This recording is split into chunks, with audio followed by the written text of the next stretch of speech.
वेदांत दर्शनम प्रश्न।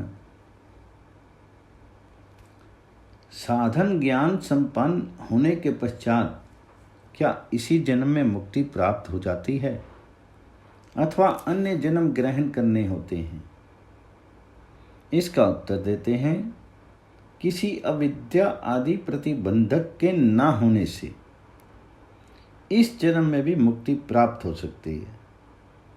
ऐसा शास्त्रों में प्रमाण भी उपलब्ध होता है, जैसा कि मीमांसा 6:43 में कहा है, पूर्व जन्मों से सज्जित ज्ञान साधनों के कारण इस जन्म में भी मुक्ति लाभ हो सकती है।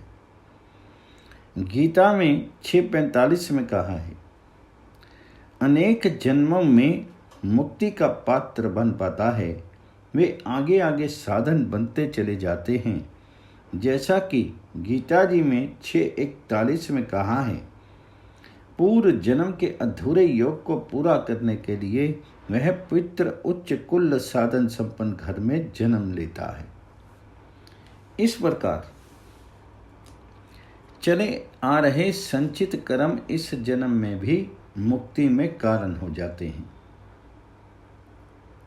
प्रश्न। अब 3 अध्याय 4 पाद के अंतिम सूत्र में उक्त विषय को ही और स्पष्ट करते हैं। जब मनुष्य की सभी हृदय ग्रंथि और अविद्या आदि पंच क्लेशों का नाश और शम दम आदि संपन्न हो जाता है, तभी मुक्ति प्राप्त हो जाती है, चाहे वह अवस्था एक जन्म में आए चाहे अनेक जन्मों में। ये नहीं कि उस अवस्था को प्राप्त करने पर भी अन्य जन्म ग्रहण करना पड़े। 2 बार उच्चारण अध्याय की समाप्ति का सूचक है। इति 3 अध्याय 4 पाद।